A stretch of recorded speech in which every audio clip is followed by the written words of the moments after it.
Next देखो class 8 NCERT exercise 7.2। इसके अंदर हमारे पास क्वेश्चंस मार्क प्राइस से रिलेटेड है, टैक्स से रिलेटेड है, ठीक है ना, और डिस्काउंट से रिलेटेड है। सेलिंग प्राइस, कॉस्ट प्राइस हटा दिया है, हमारे को नहीं पढ़ना एक बार के लिए, ठीक है ना। तो हम सबसे पहले क्वेश्चन नंबर 1 को पढ़ते हैं और आराम से समझना, हर एक कॉन्सेप्ट, हर एक फॉर्मूले का कॉन्सेप्ट समझाऊंगा, ठीक है ना।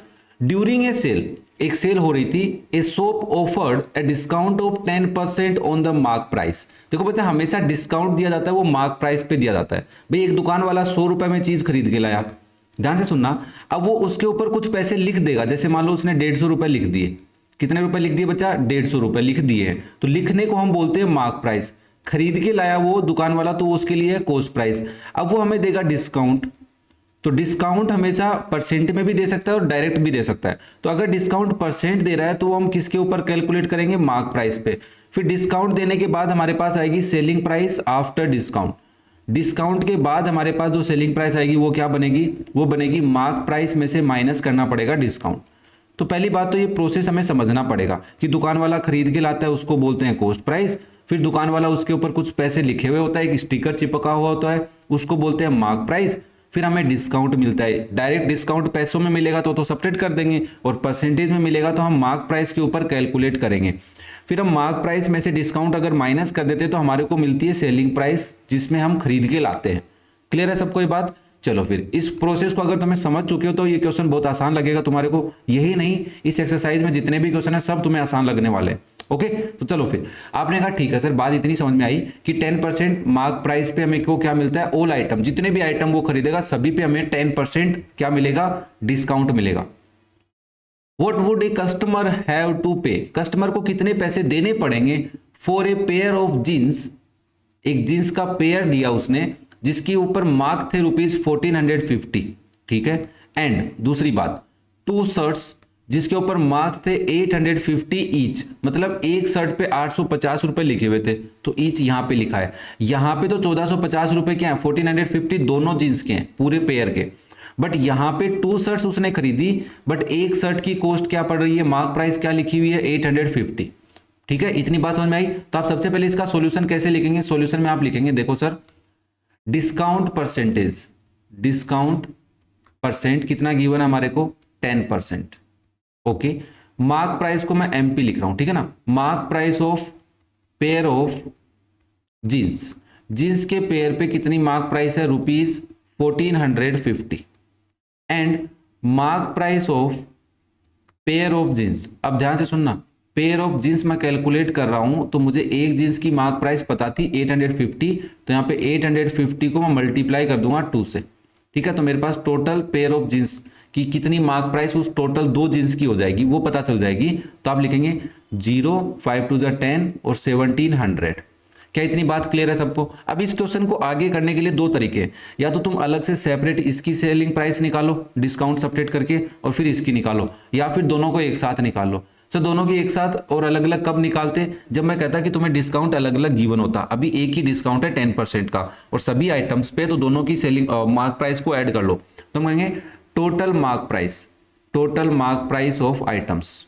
आइटम लिख देता हूं यहाँ पे, आइटम्स का मतलब है कि sir jeans and, sorry jeans and shirts है ना, यहाँ पे मैंने यहाँ पे भी जींस लिख दिया बच्चा, सॉरी शर्ट्स की बात कर रहे हैं। तो total mark price of jeans and shirts, clear है क्या सबको। तो इक्वल क्या लिखोगे आप, 1450 प्लस 1700, इन दोनों को प्लस कर देते हैं तो रुपीज कितना आ जाएगा, देखो भाई 0 5 7 प्लस 4 11 कैरी 1 1 प्लस 1 2 प्लस 1 3150। अब हमें क्या कैलकुलेट करना है, डिस्काउंट अमाउंट, है ना, डिस्काउंट के पैसे।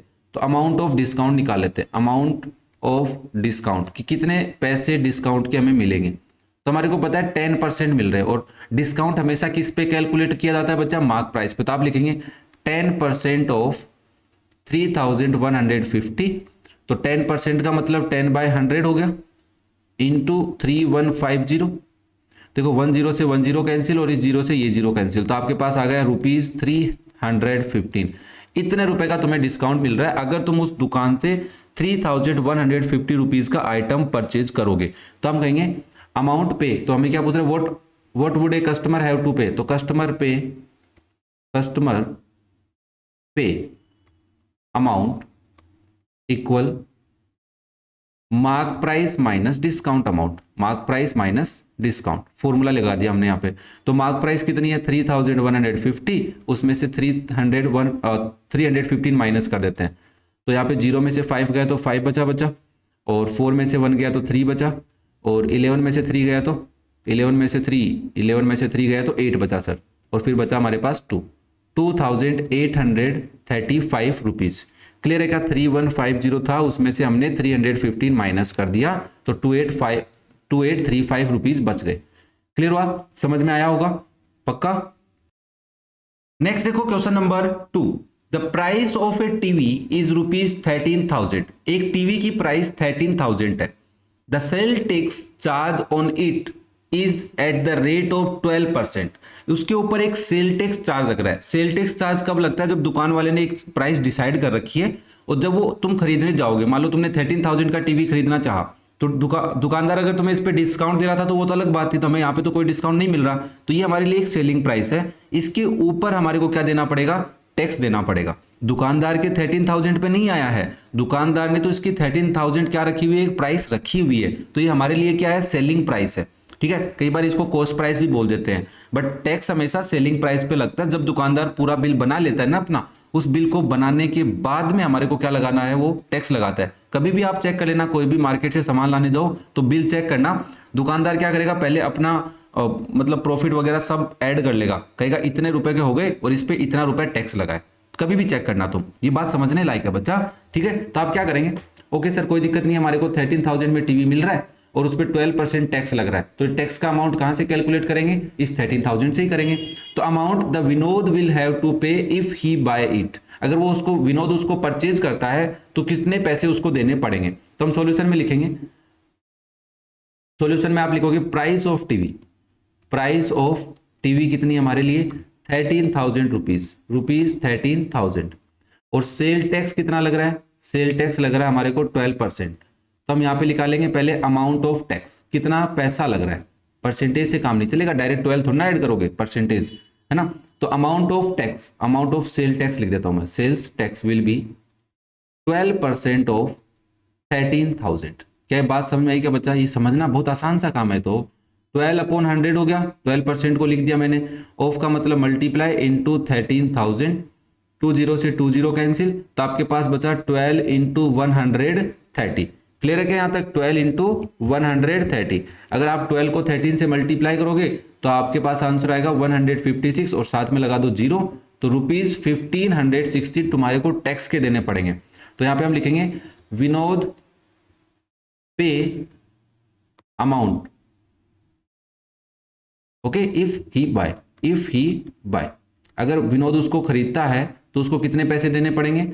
सर देखो 13,000 रुपए का तो टीवी है, प्लस 1,560 उसको किसके पैसे देने पड़ेंगे? टैक्स के देने पड़ेंगे। तो इसमें मैं अगर 13,000 ऐड कर देता हूं बच्चा, तो मेरे पास आंसर आता है 14,560 रुपीज। पीछे लगा देता हूं रुपीज। क्लियर है सबको?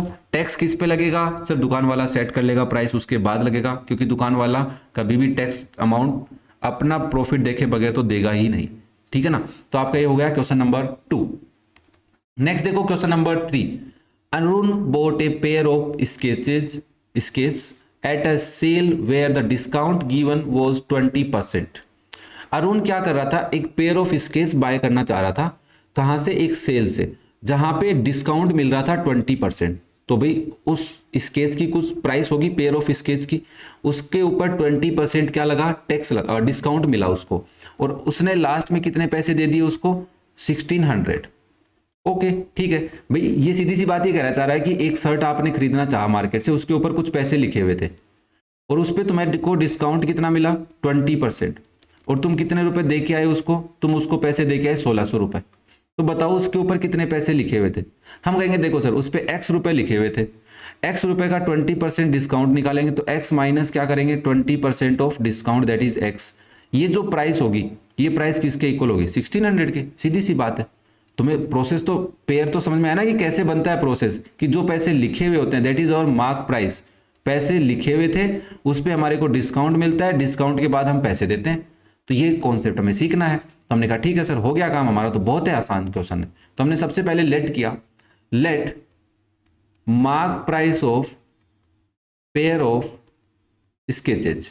मार्क प्राइस क्यों लिखा सर आपने यहाँ पे, क्योंकि मैंने कहा डिस्काउंट हमेशा मार्क प्राइस पे मिलता है, that is ₹X। Discount percent में है, डिस्काउंट परसेंट कितना है हमारे पास 20%। ओके, अमाउंट पे, तो अमाउंट पे बाय अरुण ने दिया तो अरुण का नाम लिख देते हैं, बुरा मान जाएगा। तो उसने कितने रुपए दिए भाई 1600। तो हम सबसे पहले क्या कैलकुलेट करते हैं, amount of discount, amount of discount या प्राइस ऑफ डिस्काउंट बोल सकते हैं, बट प्राइस तो अच्छा नहीं लगेगा, अमाउंट ही लिखो। कितना होगा सर 20% ऑफ एक्स होगा। क्यों, क्योंकि सर डिस्काउंट हमेशा मार्क प्राइस पे मिलता है। इसको हम सोल्व कर लेते हैं, तो ये होगा 20/100 इंटू एक्स, 0 से 0 कैंसिल और 2 से 10 कैंसिल 5 टाइम, तो ये हो गया ₹X/5। अच्छा इतने रुपए, अब तुम्हारे को हजम नहीं हो रही ना बातें, क्योंकि पैसे तो पैसों में आए नहीं, एक्स में आ गए सर। मैंने कहा रुको एक बार, अब क्या करना है सर, देखो अब डिस्काउंट देने के बाद हम इसको एक सेलिंग प्राइस भी बोल सकते हैं। तो ये जो अमाउंट है ये एक तरीके के सेलिंग प्राइस है दुकानदार के द्वारा आफ्टर ए डिस्काउंट, दुकानदार ने दिया है डिस्काउंट के बाद। तो हम कहेंगे अकॉर्डिंग टू क्वेश्चन वाली बात हम यहाँ पे लिख देते हैं, क्वेश्चन के अकॉर्डिंग हम ये लिख सकते हैं कि सर मार्क प्राइस में से डिस्काउंट को अगर मैं माइनस कर दूंगा, मार्क प्राइस में से डिस्काउंट अमाउंट अगर मैं माइनस कर दूं, तो मेरे को पता चल जाएगा इसके पैसे हो गए ₹1600। ठीक है, that is our selling price, या जो अरुण ने दिए हैं वो पैसे। तो मार्क प्राइस X रुपए है, उसमें से माइनस कर दो X/5, तो आपको पैसे कितने मिलेंगे 1600। एलसीएम लोगे बच्चा 5 आएगा, यहाँ पे 1 लगा लो, तो ये हो जाएगा 5x माइनस एक्स इक्वल 1600। और ये थोड़ी सी कैलकुलेशन मैं यहीं कर लूँ एक बार तुम्हारे लिए, अरे कर लूँ क्या, तो आप यहाँ पे लिखोगे 4x/5 हो जाएगा, इक्वल आएगा 1600 के। देखो मुझे x की वैल्यू निकालनी है, 5 डिवाइड में उधर जाएगा मल्टीप्लाई में, तो 4x किसके इक्वल हो गया 1600 इंटू 5। और यहाँ से मुझे x की वैल्यू निकालनी है, तो 4 जाएगा डिवाइड में, तो 1600 इंटू 5 डिवाइड बाय 4, और 4 से 16 तो 4 टाइम कटेगा, 2 जीरो साथ में मिल गए इसको, तो ये हो गया 400 इंटू 5, दैट इज 2000। मतलब उसके ऊपर कितने रुपए लिखे हुए थे, मार्क प्राइस कितनी थी उसकी 2000, तो हम यहाँ पे लिखेंगे सो मार्क प्राइस इज ₹2000। क्या बच्चा समझ में आया। देखो बहुत आसान सा कॉन्सेप्ट तुम्हारे लिए बनाया जा रहा है, मार्क प्राइस होती है, फिर डिस्काउंट होती है, फिर सेलिंग प्राइस होती है, ये बात ध्यान में रखनी है। ये जो सेलिंग प्राइस आएगी इसको आप बोलोगे सेलिंग प्राइस आफ्टर डिस्काउंट। एक सेलिंग प्राइस होती है दुकानदार अपना खर्चा निकाले या अपना पैसा जोड़ के दे देगा, भाई दुकानदार 100 रुपए का आइटम लाया, 20 रुपए उसने कमाए, तो 120 में तुम्हें बेच दिया, और डिस्काउंट दे रहा है तो वो हमेशा मार्क प्राइस पे देता है। ओके, तो ये था आपका क्वेश्चन नंबर 3। नेक्स्ट देखो question number 4, I purchased a hair dryer for ₹5400। मैं एक हेयर ड्रायर खरीदने गया था और उसके मेरे को पैसे कितने देने पड़े 5400 देने पड़े, और जिसके अंदर इंक्लूड है क्या 8% वैट। वैट क्या है, वैल्यू एडेड टैक्स, एक तरीके का टैक्स है बच्चा। Find the price before VAT was added, कि जब हमने टैक्स ऐड किया तो किस में ऐड किया वो बताओ। तो मैंने कहा देखो टैक्स का कॉन्सेप्ट क्या होता है, भाई दुकानदार मार्क प्राइस लगा के रखता है, हो सकता है वो कॉस्ट प्राइस पे बेच रहा हो, हमें नहीं पता। मार्क प्राइस के बाद में वो हमें डिस्काउंट देता है, डिस्काउंट के बाद में वो अपनी सेलिंग प्राइस बताता है, सेलिंग प्राइस आफ्टर डिस्काउंट। इस सेलिंग प्राइस पे हमारा क्या जुड़ता है भाई, टैक्स जुड़ता है सर। और टैक्स के बाद हमारे को क्या मिलती है, अगेन एक सेलिंग प्राइस मिलती है after tax. Selling price included tax भी बोल सकते हैं या आफ्टर टैक्स भी बोल सकते हैं। तो हमारे को यहां से लफड़ा चल रहा है हमारा, यहां पे क्या है, find the price before VAT was added. तो ये जो प्राइस है ये वो प्राइस है जिसमें टैक्स ऐड नहीं हुआ, तो हम इसको भाई हम प्राइस बोल सकते हैं, प्राइस बिफोर वैट।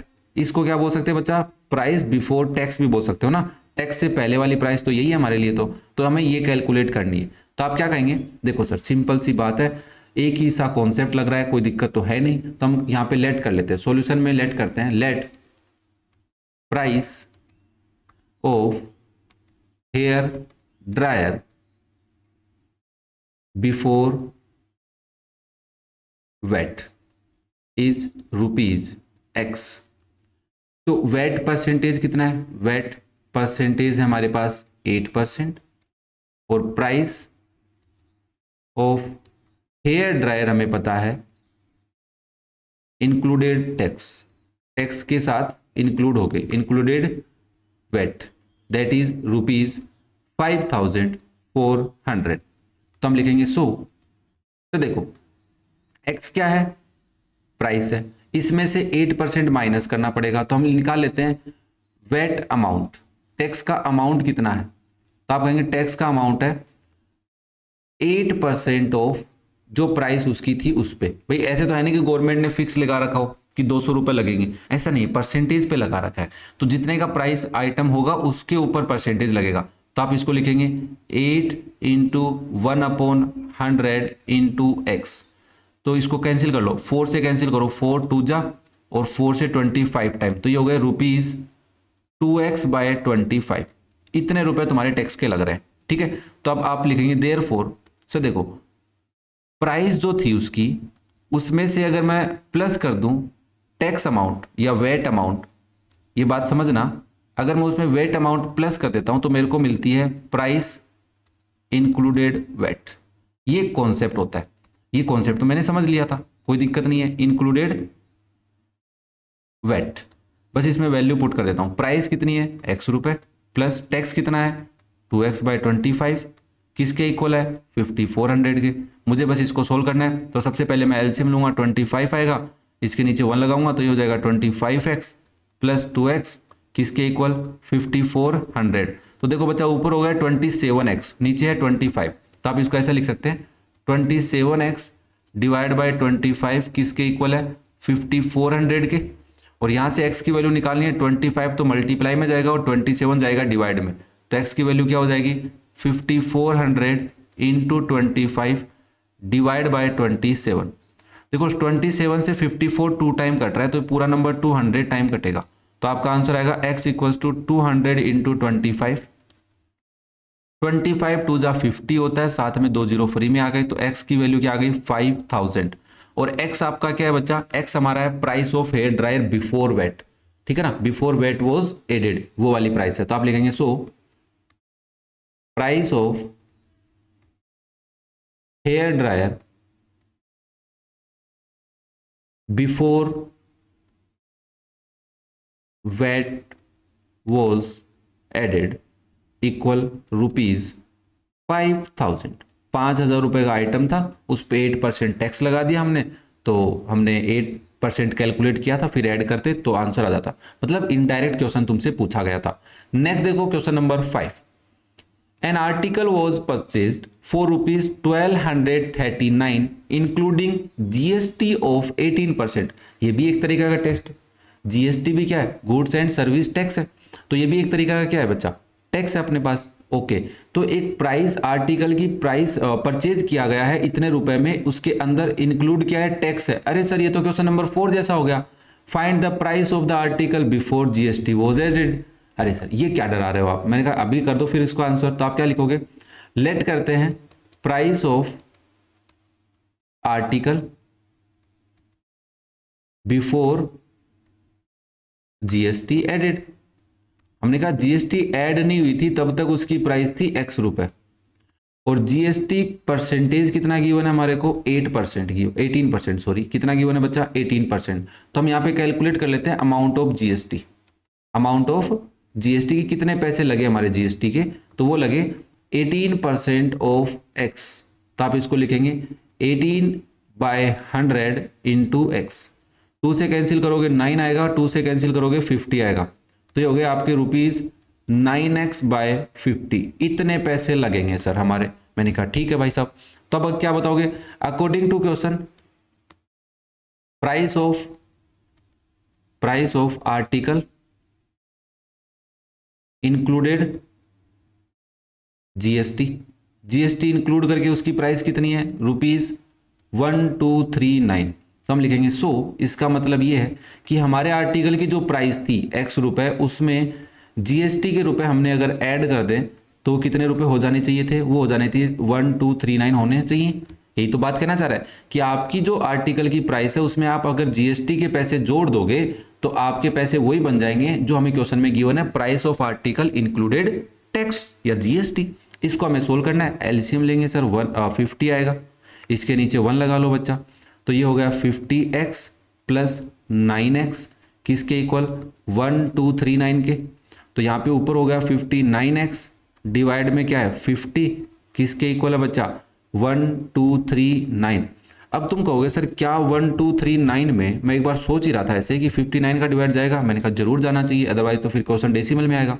तो आप यहाँ से देखो आपके पास क्या है 59x डिवाइड बाय 50 किसके इक्वल 1239 के। बचा यहाँ से x की वैल्यू कैसे निकालोगे, 50 डिवाइड में उधर जाएगा मल्टीप्लाई में, और 59 यहाँ पे x के साथ मल्टीप्लाई में इधर आएगा डिवाइड में, तो x की वैल्यू क्या हो जाएगी 1239 इंटू 50 डिवाइड बाय 59। बचा 59 का डिवाइड अगर आप 1239 में करते हो तो 21 टाइम जाएगा, तो आपके पास x की वैल्यू क्या आएगी 21 इंटू 50, 5 से मल्टीप्लाई करोगे तो 5 1 जा 5, 5 2 जा 10 और एक जीरो लास्ट में। तो इसका मतलब उस आर्टिकल की प्राइस कितनी थी 1050 थी। तो आप लिखोगे सो प्राइस ऑफ, या अमाउंट भी बोल सकते हैं यहाँ पे, price of article before GST added, before GST added, GST add करने से पहले उस आर्टिकल की प्राइस थी ₹1050। क्या बात समझ में आई क्या बच्चा, क्लियर है सबको? तो ये था आपका क्वेश्चन नंबर 5। इसी के साथ आपकी एक्सरसाइज कंप्लीट होती है। कैसे लग रहे हैं आपको वीडियो कमेंट करके बताएं, चैनल को सब्सक्राइब करें, एक प्यारा सा कमेंट करके मुझे बताएं कि आपको वीडियो प्रॉपर तरीके से समझ में आ रहे हैं कि नहीं आ रहे, और बस ऐसे ही प्यार अपना बरसाते रहें। Thank you.